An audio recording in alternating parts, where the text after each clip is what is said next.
గాంధీ భవన్లో సుమారు 3.5 గంటల పాటు పీఏసీ సమావేశం జరిగింది. సమావేశం అనంతరం మంత్రి ఉత్తమ్ కుమార్ రెడ్డి మాట్లాడుతున్నారు. లైవ్ చూద్దాం. రక్షించాలంటే ఈ ఉపరాష్ట్రపతి ఎన్నిక చాలా కీలకం.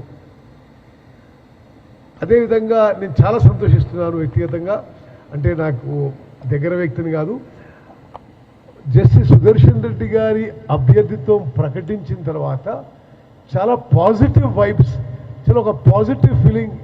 మరి ఇండియా బ్లాక్ అభ్యర్థిగా వైస్ ప్రెసిడెంట్కి జస్టిస్ సుదర్శన్ రెడ్డికి ప్రకటించిన తర్వాత దేశవ్యాప్తంగా ఒక పాజిటివ్ ఫీలింగ్ వచ్చిందని చెప్పి నా అభిప్రాయం. మరి మేము కూడా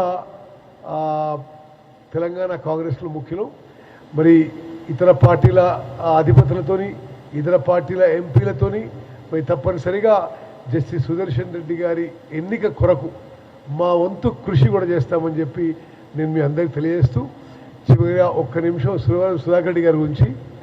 సుధాకర్ రెడ్డి గారు మా ఉమ్మడి జిల్లాలో ఎంపీ ఉండే, నాకు వ్యక్తిగతంగా చాలా దగ్గర మిత్రుడు, అంటే చాలా పెద్ద మనిషి నాకంటే, కానీ వారితో ఒక క్లోజ్నెస్ ఉండేది.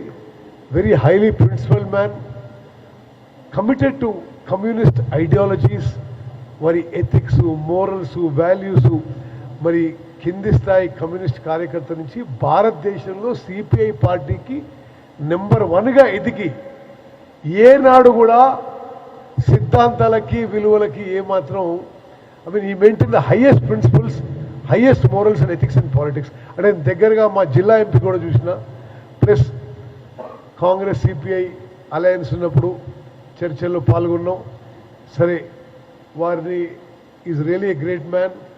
వారిని మేము వారి మరణించిన ఈ సందర్భంగా వారికి, కమ్యూనిస్ట్ కామ్రేడ్లు అందరికీ మా ప్రగాఢ సంతాపం, సానుభూతి తెలియజేస్తూ, రేపు ఉదయం 10 గంటలకి రాష్ట్ర ముఖ్యమంత్రి గారు మరి మంత్రివర్గ సభ్యులందరూ కూడా సుధాకర్ రెడ్డికి లాస్ట్ రెస్పెక్ట్స్ పే చేయడానికి మేము మగ్దూం మోహన్ చేయడం జరుగుతుంది. Thank you.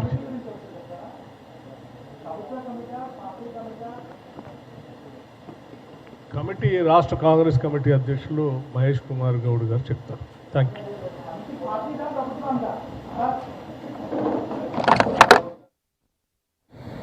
మీ అందరికీ తెలిసిందే, భారత ఉపరాష్ట్రపతి పదవి కోసం ఎన్నికల్లో పోటీ చేయడానికి ఇండియా కూటమి అభ్యర్థిగా పెద్దలు జస్టిస్ సుదర్శన్ రెడ్డి గారిని అభ్యర్థిగా ప్రకటించడం, అలాగే శ్రీ సుదర్శన్ రెడ్డి గారు తెలంగాణ రాష్ట్రానికి సంబంధించిన రైతాంగ కుటుంబానికి సంబంధించిన వ్యక్తి కావటం, తెలంగాణ రాష్ట్రం నుంచి, తెలంగాణ రాష్ట్ర కాంగ్రెస్ కమిటీ నుంచి హర్షం వ్యక్తపరుస్తూ ఉన్నాం. శ్రీ సుదర్శన్ రెడ్డి గారు ఒక గొప్ప న్యాయ కోవిదుడు. ఆనాటి ఉమ్మడి ఆంధ్రప్రదేశ్లో హైకోర్టులో ఇక్కడ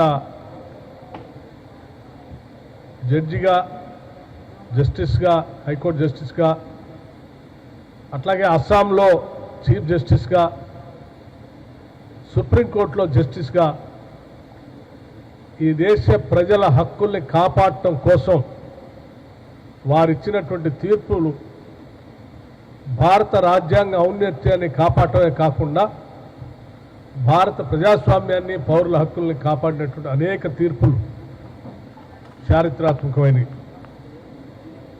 అటువంటి ప్రగతిశీల భావాలు కలిగినటువంటి శ్రీ జస్టిస్ సుదర్శన్ రెడ్డి గారు తెలుగువారైనందుకు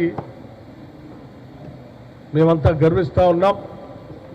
ఇండియా కూటమి నుంచి వారిని ఉపరాష్ట్రపతి అభ్యర్థిత్వానికి ఎన్డీఏ కూటమి ప్రకటించినందుకు వారికి హృదయపూర్వకమైనటువంటి ధన్యవాదాలు తెలియజెప్పే కాకుండా, తెలుగు రాష్ట్రాలకు సంబంధించిన రాజకీయ పార్టీలన్నీ కూడా వారికి మద్దతు తెలుపుతూ ఈ దేశ ప్రజాస్వామ్యాన్ని కాపాడటానికి, ఈ దేశ పౌరుల హక్కుల్ని కాపాడటానికి, భారత రాజ్యాంగాన్ని నిలబెట్టడానికి తెలుగువాడిగా ఈరోజు ఉపరాష్ట్రపతి పదవి కోసం పోటీ చేస్తున్నటువంటి అభ్యర్థిని మనమందరం తెలుగు రాష్ట్రాలకు సంబంధించిన రాజకీయ పార్టీలకు సంబంధించిన నాయకులు, పార్టీలు అందరూ కూడా గౌరవించి వారికి మద్దతు తెలిపి వారిని గెలిపించడం కోసం వారి రాజకీయ పార్టీలకు ఉన్న అమూల్యమైన ఓట్లు వేయవలసిందిగా కూడా విజ్ఞప్తి. దేశంలో పౌరుల ఓటు చోరీకి గురవుతుందని, తద్వారా భారతీయ జనతా పార్టీ లబ్ధి పొందుతుందని, పౌరులకి భారత రాజ్యాంగం కల్పించినటువంటి ఓటు హక్కుని భారతీయ జనతా పార్టీకి సంబంధించినటువంటి నాయకత్వంలో ఉన్నటువంటి కేంద్ర ప్రభుత్వం కానీ లేకపోతే వారికి సంబంధించినటువంటి వ్యక్తులు కానీ ఎన్నికల కమిషన్కి ప్రభావితం చేస్తూ ఈ చోరీ కార్యక్రమాన్ని పెద్ద ఎత్తున పాల్పడుతుందని ఉదాహరణలతో సహా ఈ దేశ ప్రధాన ప్రతిపక్ష నాయకుడు శ్రీ రాహుల్ గాంధీ గారు వీడియో ప్రజెంటేషన్తో సహా చక్కగా దేశ ప్రజలందరికీ వివరించిన విషయం కూడా మీ అందరికీ తెలిసింది. కేవలం ఓటు చోరీ గురించి తెలిసిన సమాచారం దేశ ప్రజలకు చెప్పటమే కాకుండా దేశంలో ఉన్నటువంటి పౌరుల ఓటు హక్కులను కాపాడటం కోసం ఆయన పెద్ద ఎత్తున బీహార్లో పాదయాత్ర కార్యక్రమాన్ని కూడా చేపట్టడం జరిగినటువంటి విషయం కూడా మీ అందరికీ తెలిసింది. దానికి సంబంధించి కూడా పిఏసీ కమిటీలో వారు చేస్తున్నటువంటి